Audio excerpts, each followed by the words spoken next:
Il existe des lieux sur Terre où un seul faux pas ne laisse aucune seconde chance. Des routes s'accrochent à des falaises verticales, des ponts oscillent au-dessus de chutes mortelles, et des sentiers de montagne étroits ne laissent aucune marge d'erreur.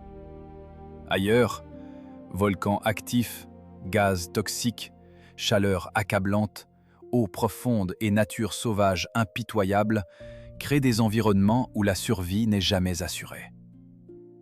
Aujourd'hui, nous partons vers les sites les plus dangereux de la planète, où chaque pas met le courage à l'épreuve. Chaque décision peut décider de la survie.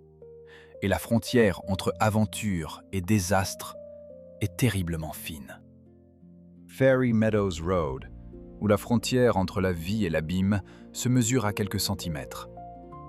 Cette route n'est pas destinée aux âmes timorées, mais constitue une légende vivante pour la communauté des aventuriers.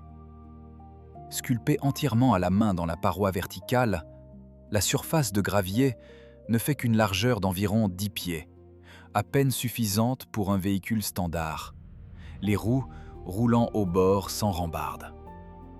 En moins de 9000, on passe d'une chaleur étouffante à une altitude de 10 800 pieds, où le changement brutal de pression fait rugir les moteurs et éclater les oreilles. Les falaises rocheuses obstruent la vue, créant une illusion terrifiante. Le chemin semble percer la montagne ou tomber dans le canyon. Une fois les roues en mouvement, il n'y a plus de retour. Presque aucun espace pour faire demi-tour. Le gravier glisse sous la dureté de la nature, transformant le lieu en une symphonie hantée entre beauté majestueuse et peur extrême. Chaque centimètre de cette route raconte l'histoire d'une détermination humaine brute face à la violence indifférente des montagnes. Les habitants qui l'empruntent évoquent une vision en tunnel, le monde se réduisant au mètre suivant, à la prochaine respiration. La montagne ne se soucie ni du courage, ni de la compétence, elle ne reconnaît que l'instant présent. Et une perte de concentration suffit à ce que l'abîme réclame une victime. Les survivants décrivent une transformation quasi religieuse au sommet. La sensation d'avoir franchi une frontière invisible entre le monde ordinaire et quelque chose de plus primal. Le pont de Kuvendinski, ruine oubliée d'une ligne ferroviaire légendaire, n'a jamais été achevé pour les automobiles, mais reste un défi mortel pour les téméraires. La surface n'est pas pavée, c'est un tapis dentelé de milliers de traverses de chemins de fer pourris, formant un revêtement rugueux, semblable à un lit de pointe géante qui met à l'épreuve la suspension. Les conducteurs doivent emporter leurs propres planches de bois pour reboucher manuellement les trous qui surgissent sous les roues. Pendant le trajet, les passagers descendent et agissent comme éclaireurs, signalant chaque centimètre afin que les roues ne glissent pas sur le bord aveugle. Même les conducteurs expérimentés laissent la porte ouverte, prêts à sauter dehors si le vent renverse la voiture dans la rivière. C'est un pari dangereux, où la frontière entre la vie et la mort repose uniquement sur le bois pourri et les réflexes de survie. Le pont gémisse à chaque traversée, une plainte structurelle qui résonne à travers le châssis et les os des passagers. Les historiens estiment que la voie ferrée fut abandonnée en plein chantier à cause d'un effondrement financier, laissant ce monument squelettique d'une ambition inachevée. Au fil des décennies, la rivière en contrebas a monté et baissé, usant les supports en bois avec une patience implacable. Ce qui subsiste n'est plus un pont, mais un test. Une question posée par la nature, demandant si la volonté humaine de traverser est plus forte que la volonté du matériau à s'effondrer. Ceux qui franchissent le pont décrivent un silence, comme si le corps avait besoin de temps pour assimiler le fait qu'il est encore en vie. Le pont suspendu de Husseimi est considéré comme l'un des chemins les plus effrayants de la planète. Cette structure ressemble davantage à un piège mortel qu'à un passage sûr. Situé dans une gorge où le vent s'engouffre, sans conception aérodynamique, le pont oscille et se courbent en ondes chaque fois que le vent hurle. Les planches du sol, pourries, sont si espacées que les traversants doivent regarder droit dans la rivière furieuse à travers d'énormes ouvertures. L'effet d'aspiration profonde de la vallée, combiné à la longueur du pont, crée une illusion terrifiante, faisant paraître l'autre rive loin, inatteignable. Suspendue à une hauteur d'environ 100 pieds, l'eau en dessous ne reste plus fluide. Elle devient un bloc dur si quelqu'un chute librement. Les touristes rampent avec peur, tandis que les habitants traversent calmement, chargés de lourdes charges, sans tenir les garde-corps. Le pont a été partiellement remplacé à plusieurs reprises. Mais les vestiges des versions antérieures pendent encore. Cordes pourries et planches fracturées balançant dans le vent. Signe sinistre de ce qui attend l'imprudent. Les enfants des villages voisins le franchissent quotidiennement pour aller à l'école, leurs sacs rebondissant, sans hésiter, considérant l'abîme en dessous comme partie du trajet. Pour les étrangers, même se tenir à l'entrée et regarder à travers les interstices des planches suffit à déclencher une panique totale. La peur primitive de la chute, gravée profondément dans le cerveau humain, qu'aucune assurance rationnelle ne peut apaiser.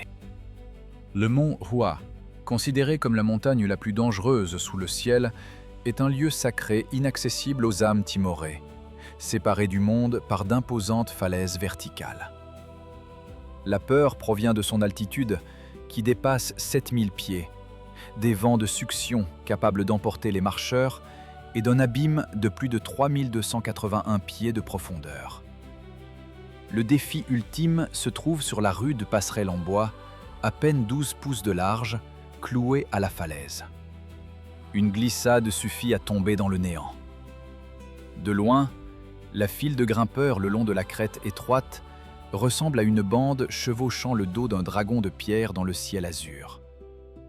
La conquête comprend des escaliers taillés dans la roche à un angle presque vertical, obligeant les alpinistes à utiliser mains et pieds.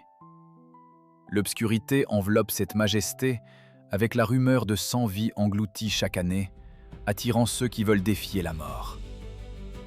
Depuis plus de 2000 ans, les taoïstes vénèrent ce pic comme sacré, et des moines ermites habitaient autrefois des temples accrochés aux falaises, accessibles uniquement par les sections les plus périlleuses. Des inscriptions gravées par les pèlerins au fil des siècles ornent les passages les plus étroits, témoins silencieux de ceux qui ont atteint le sommet et mémoriaux pour ceux qui n'y sont pas parvenus. Des chaînes de sécurité modernes ont été installées sur les parties les plus exposées, mais elles n'offrent qu'un réconfort psychologique face à des vents assez forts pour faire trébucher un adulte.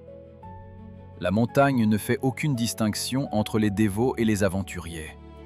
Elle impose la même pression impassible à chaque âme osant gravir son visage abrupt et ancien.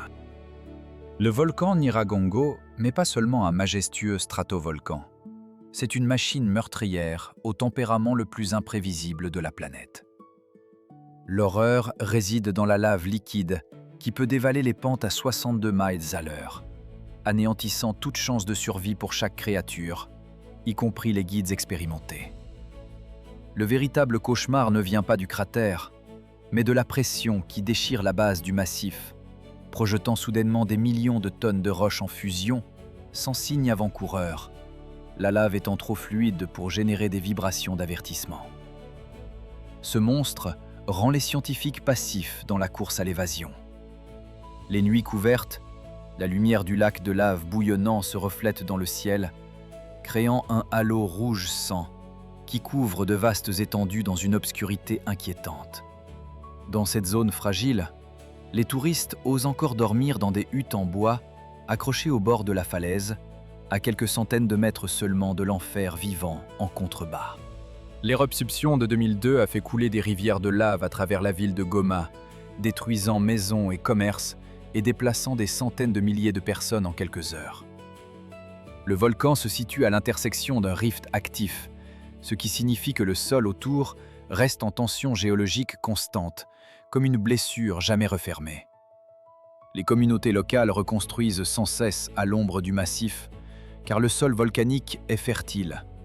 Un accord cruel entre abondance et destruction qui définit la vie de cette région depuis des générations. Kawa Ijen. Caché derrière la grâce du lac turquoise se trouve un piège mortel. Le plus grand lac acide de la planète, capable de dissoudre toute forme de vie qui y tombe. Au crépuscule, le gaz de soufre sous haute pression s'enflamme à 1112 degrés Fahrenheit, créant des colonnes de feu bleu qui coulent comme des esprits liquides dans le paysage volcanique. La scène devient étouffante lorsque le vent change et pousse la fumée toxique vers le visage, faisant brûler les poumons comme si l'on inhalait du feu et serrant la gorge d'une main invisible.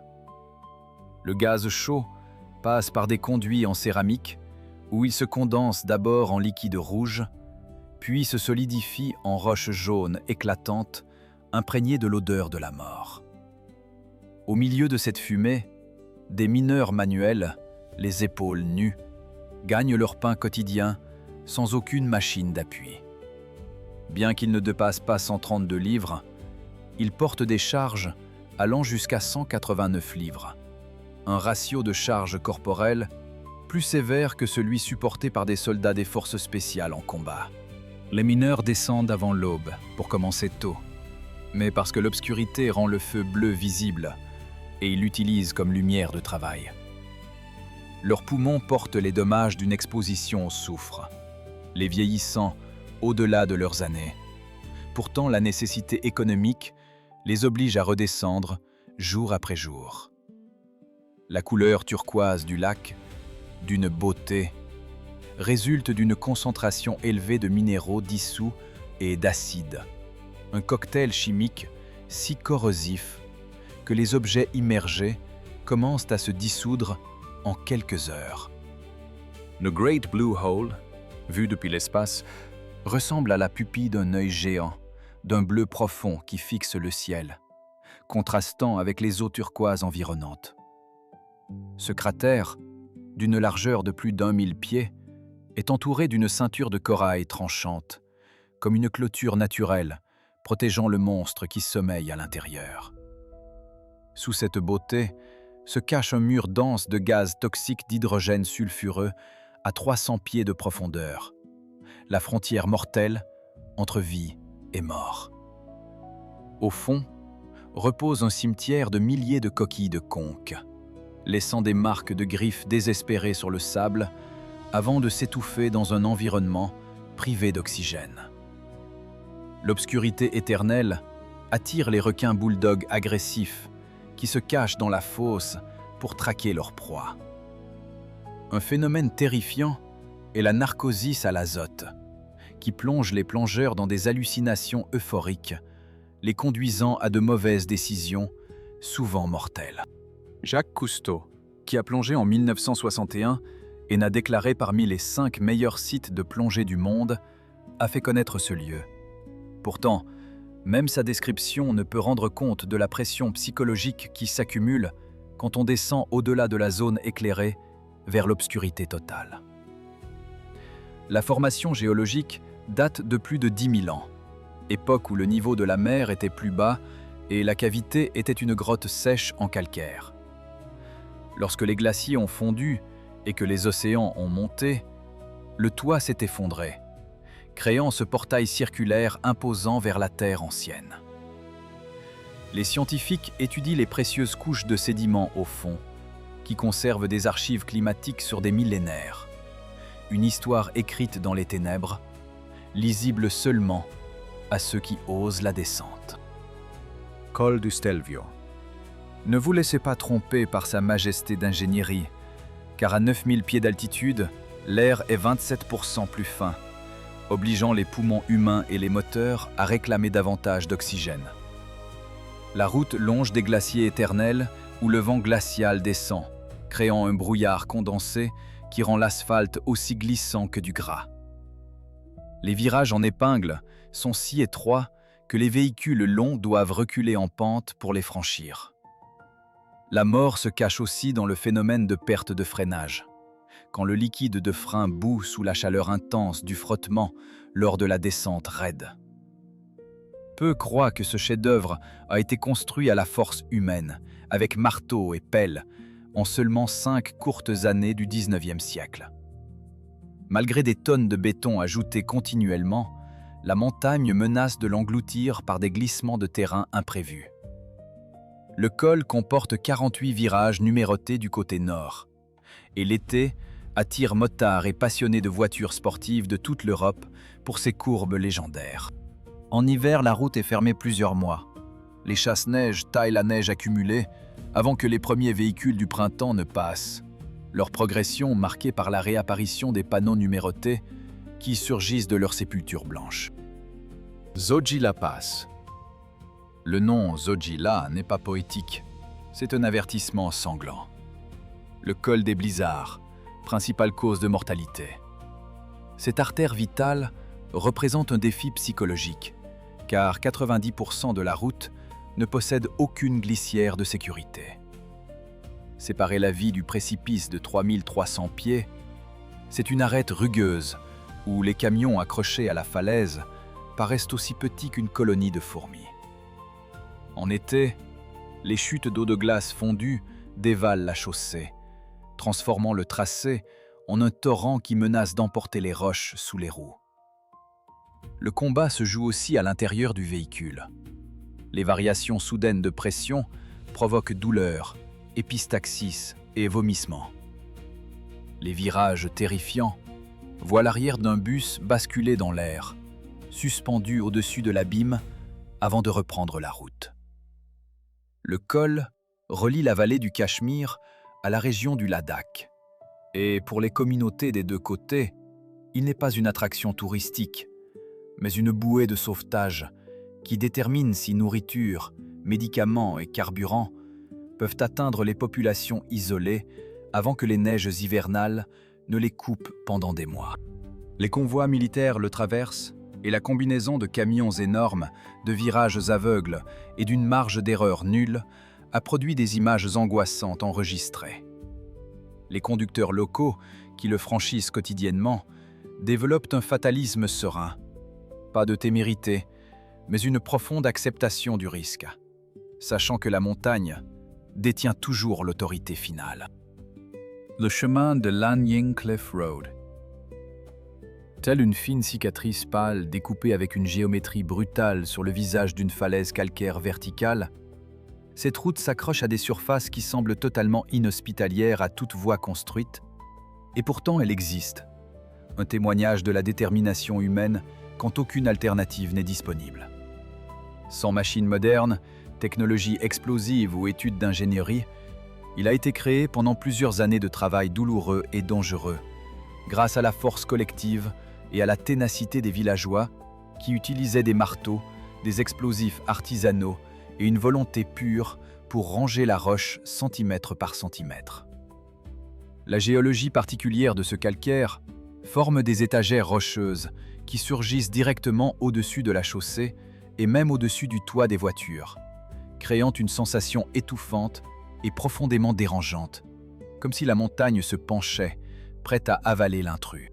L'espace de survie le long de ce chemin est limité, la surface de la route mesurant environ 10 pieds de large, ce qui oblige deux véhicules circulant en sens opposé à résoudre un problème de géométrie d'une précision, ajustant leur position à chaque pouce disponible sans marge d'erreur que l'on tolérerait sur une route ordinaire. La mort se cache derrière les virages aveugles qui entourent le flanc de la montagne, où la vue est complètement obstruée par la roche, et le conducteur ne voit l'autre véhicule que lorsque la distance s'est réduite à moins de 16 pieds, assez proche pour sentir le souffle du moteur adverse avant même de pouvoir réagir. Au milieu de cette architecture naturelle majestueuse et impitoyable, la route apparaît comme un chef-d'œuvre fou, une réalisation impossible qui subsiste malgré chaque argument rationnel contre sa création. Le col Los Caracoles. Vu du ciel, comme un oiseau planant dans une ascension thermique au-dessus des Andes, Ce passage montagneux crucial entre le Chili et l'Argentine ressemble à un énorme escargot enroulant sa coquille serrée autour du flanc rocheux batté par le vent, une succession de virages en épingles à cheveux enroulés les uns sur les autres, descendant en spirale serrée qui, vus d'en haut, paraissent presque irréels.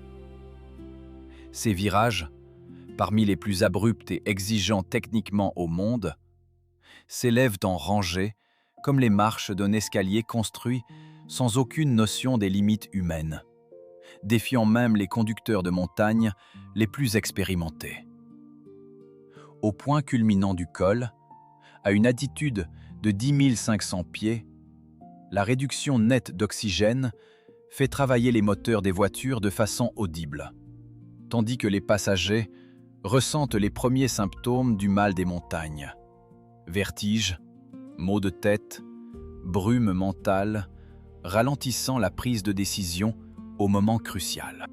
En hiver, la nature transforme cette route déjà difficile en un enfer blanc et gelé, érigeant des murs de neige de chaque côté jusqu'à 13 pieds de hauteur, formant un canyon blanc aveuglant où la visibilité chute brutalement et tout véhicule qui s'arrête risque d'être enseveli. La route repose directement sur la ceinture de feu instable, où l'activité sismique souterraine engendre quotidiennement des secousses et des chutes de rochers spontanées, ajoutant une dimension géologique imprévisible aux dangers déjà considérables d'altitude, de météo et de terrain.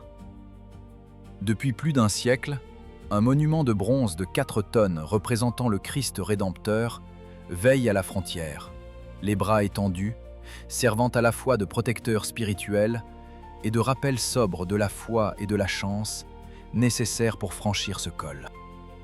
Nanga Parbat, connue comme la montagne tueuse. C'est une forteresse glacée isolée qui garde l'extrême ouest de l'Himalaya, où la mort rôde à plus de 26 600 pieds d'altitude. Elle possède la plus haute paroi verticale du monde. Le versant sud s'élève directement de la base au sommet, avec une différence d'élévation record de 15 100 pieds, formant un mur géant qui défie le ciel. Au pied de la falaise mortelle s'étendent des prairies verdoyantes et des forêts de pins vivantes.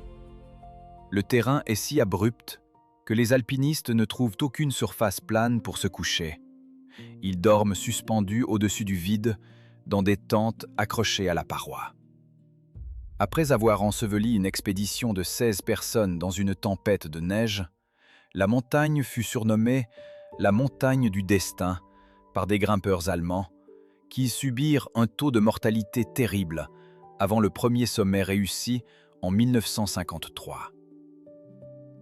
Dans cette zone morte sans oxygène, la frontière entre réalité et illusion s'estompe. De nombreux survivants affirment sentir une présence invisible marcher à leur côté pendant la tempête.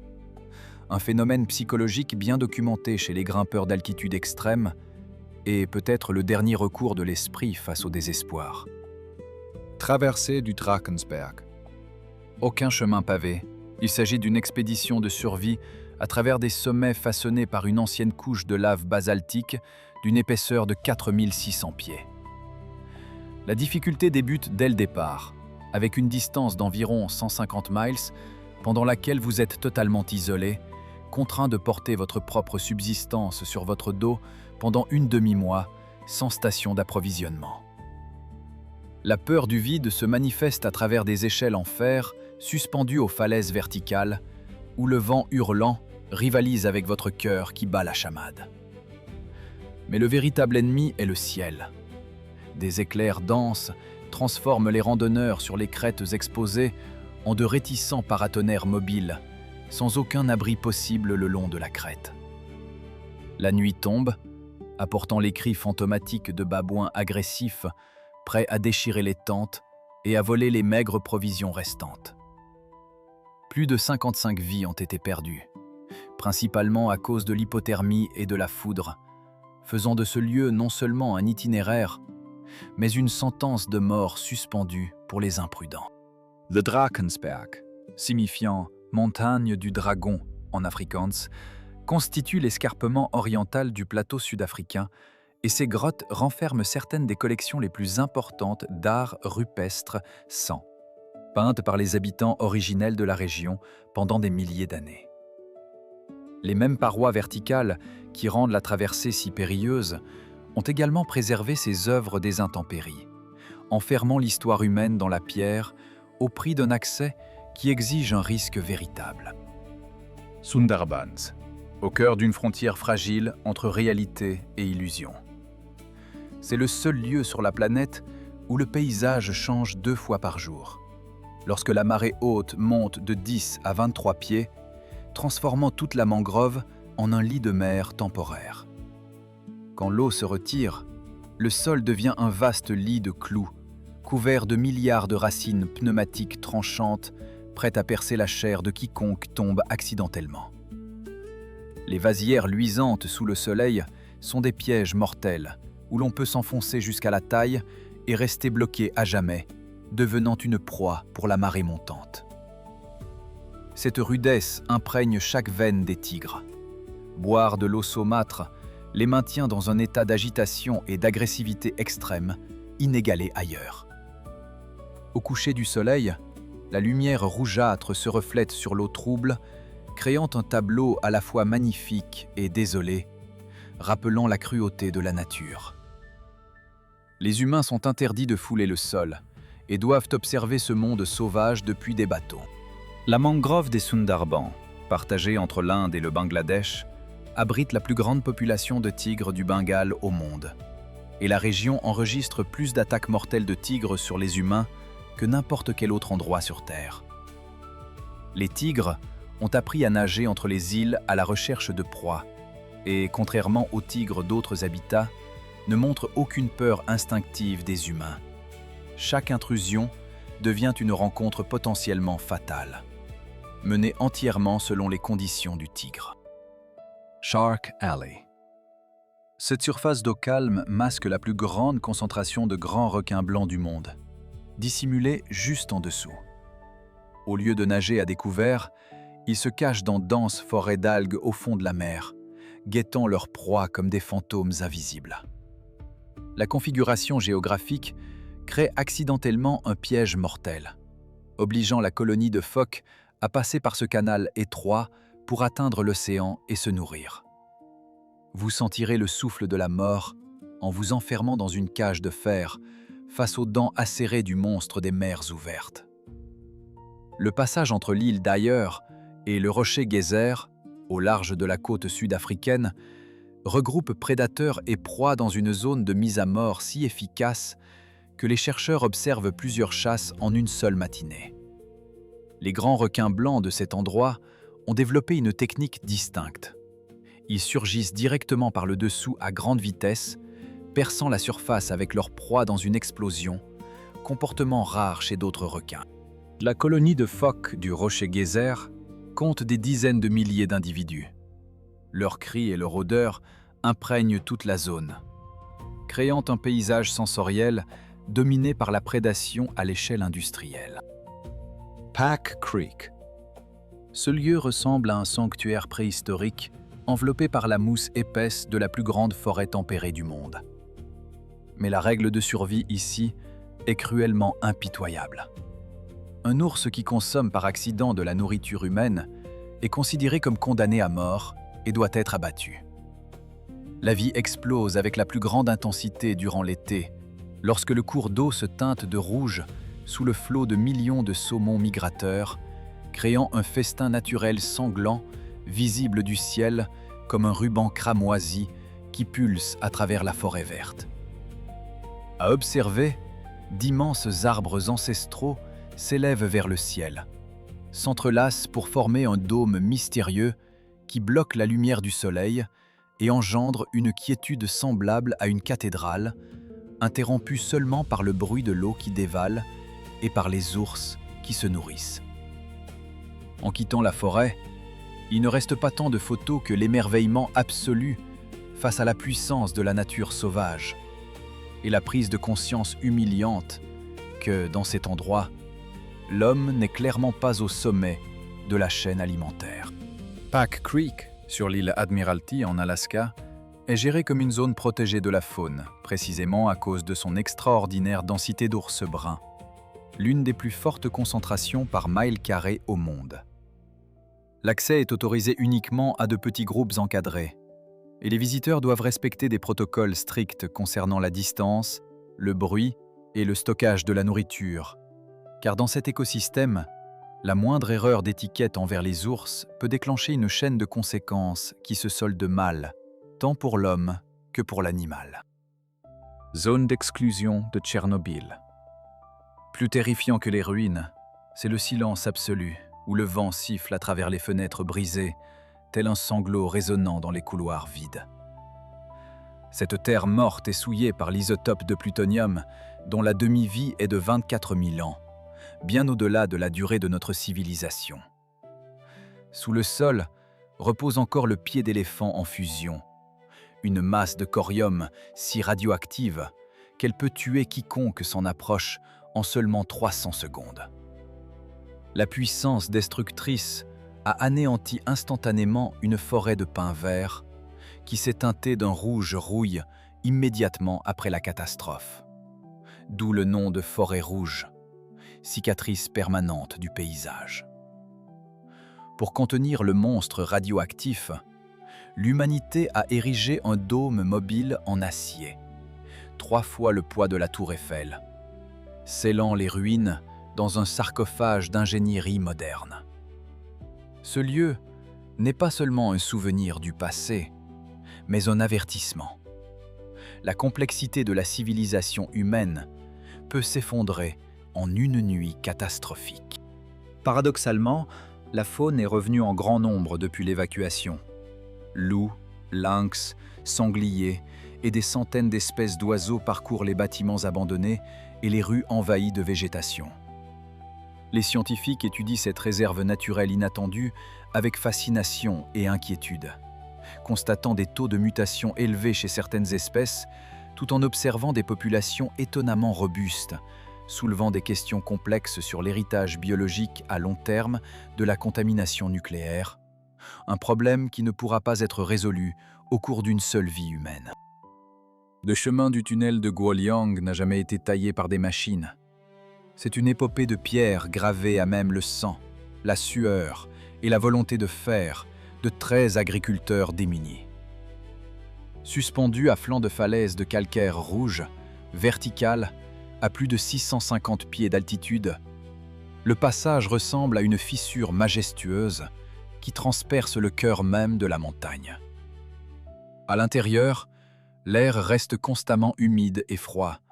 Les parois rugueuses et irrégulières portent les marques de chaque coup de burin manuel exécuté pendant 5 longues années. Les 13 villageois, lassés d'être isolés du monde extérieur par des murs abrupts, ont rassemblé leurs maigres ressources, vendu chèvres et céréales, pour acheter marteaux et burins, puis, à main levée, ont entrepris l'impensable. Chaque ouverture, taillée dans la roche, permettait d'évacuer les blocs extraits et d'introduire la lumière, offrant des vues du vallon en contrebas comme des tableaux exposés dans une galerie de pierre. Aujourd'hui, le sentier attire photographes et aventuriers venus des 4 coins du globe. Mais ces bâtisseurs, de simples fermiers ayant réalisé l'extraordinaire par obstination, restent largement méconnus au-delà de leur village perché. Île de Poveglia. Au cœur de la lagune vénitienne, cette île magnifique est en réalité un cercueil flottant, où un passé sanglant se cache sous une façade de fausse tranquillité. L'air mortel y est si épais que même les oiseaux refusent de traverser le ciel. Des courants tourbillonnants la transforment en prison naturelle sans issue. Pendant la période la plus sombre de la pandémie, ce fut la dernière station de Tiscray pour 160 000 vies, jetées et brûlées dans des fosses ardentes qui brûlèrent jour et nuit. L'inscription rouillée du service de psychiatrie pend encore sur le mur couvert de mousse, témoin silencieux de crimes médicaux, autrefois dissimulés sous le couvert d'une maison de retraite paisible. L'île représente le mémorial le plus brutal de la cruauté humaine, où les vivants, étaient prêts à abandonner leurs semblables pour assurer leur propre sécurité.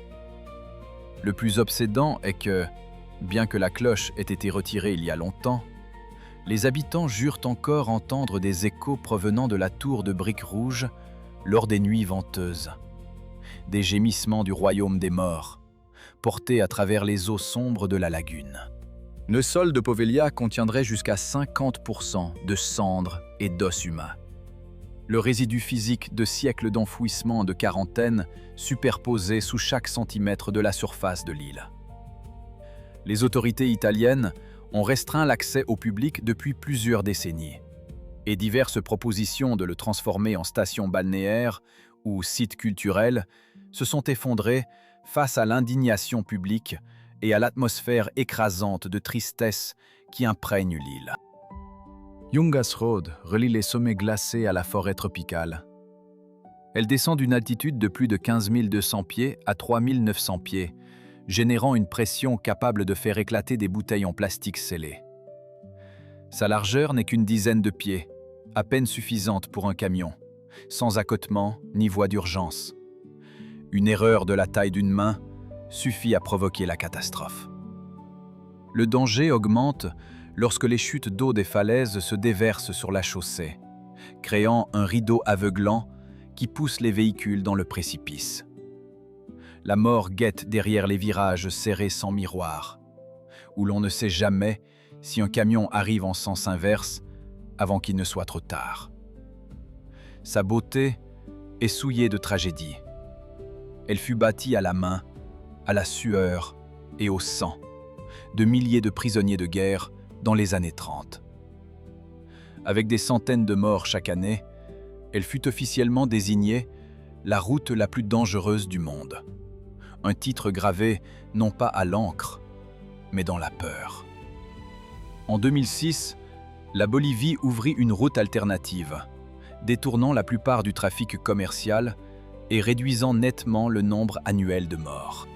L'ancienne route subsiste, aujourd'hui parcourue par des vététistes qui la dévalent du sommet au fond en aventure, passant devant des croix et mémoriaux érigés par les familles endeuillées au lieu où leurs proches ont chuté. Le contraste entre la quête de sensations récréatives et la tragédie donne à la route une atmosphère unique, un lieu où la célébration et le deuil partagent la même bande de boue et de rochers. Skipper's Canyon Road. Comme une cicatrice qui tranche la montagne escarpée, cette route historique témoigne de la ruée vers l'or à la fin du 19e siècle. Pendant 7 longues années, les mineurs se suspendaient à des cordes entre des falaises pour percer des trous et placer des explosifs afin de créer le passage. Taillée dans du schiste qui se détache facilement, la surface ne se stabilise jamais. Elle devient poussière aveuglante lorsqu'elle est sèche et boue traîtresse lorsqu'elle est humide. L'espace de circulation se restreint à une largeur de 8 à 10 pieds, où la porte d'une voiture ouverte peut heurter la paroi rocheuse d'un côté ou dépasser le gouffre de l'autre. Le danger est si évident que 89% des contrats d'assurance location refusent de couvrir le moment où vos roues roulent ici. Dans cette zone isolée, sans signal téléphonique, une panne signifie confier son sort à la chance de rares passants qui pourraient n'arriver qu'après plusieurs heures, voire jamais. L'or extrait du canyon a enrichi une poignée d'hommes et a coûté la santé et la vie de bien d'autres qui n'ont jamais vu le fruit de leur souffrance. Aujourd'hui, la route rappelle que la cupidité humaine a toujours été l'une des forces les plus puissantes pour tailler des chemins à travers des terrains impossibles, motivés non par la nécessité, mais par la promesse enivrante d'une richesse juste au-delà de la prochaine falaise. Le chemin de fer de la mort. Derrière la quiétude de la rivière sinueuse se cache une obsession terrifiante. Chaque traverse posée était échangée contre une vie humaine. Sur 258 miles de jungle, plus d'une centaine de mille âmes ont péri d'épuisement, taillant à main nue des falaises calcaires et transportant les pierres dans des paniers en bambou. Dans une humidité tropicale de 90%, les plaies causées par la pierre se transformaient rapidement en ulcères mortels, se propageant dans les camps surpeuplés. La portion la plus vertigineuse du tracé repose sur une falaise verticale où le vieux train avance au bord du vide, surplombant le lit de sédiments troubles. Le brouillard matinal recouvre souvent la surface de la rivière, comme s'il voulait dissimuler les ruines au fond après la guerre brutale. En se penchant hors de la fenêtre, les touristes sont surpris de voir que la paroi rocheuse n'est qu'à quelques centimètres de leur peau. Le chemin de fer fut construit entre 1942 et 1943, sous la supervision de l'armée impériale japonaise, utilisant des prisonniers de guerre alliés et des travailleurs asiatiques. Le rythme de la construction fut accéléré au-delà de toute endurance humaine durant la période Speedo, quand les gardes poussaient les ouvriers à leurs limites avec peu de nourriture, aucune médecine et une violence extrême. Sur 61 000 prisonniers de guerre alliés estimés, environ 12 000 ont péri. Le nombre de travailleurs asiatiques, protégés moins, était bien plus élevé. Aujourd'hui, les trains circulent encore sur les sections survivantes, transportant des touristes qui traversent un paysage marqué par la souffrance humaine nécessaire à la construction de ces rails. Le souvenir de ces victimes plane encore.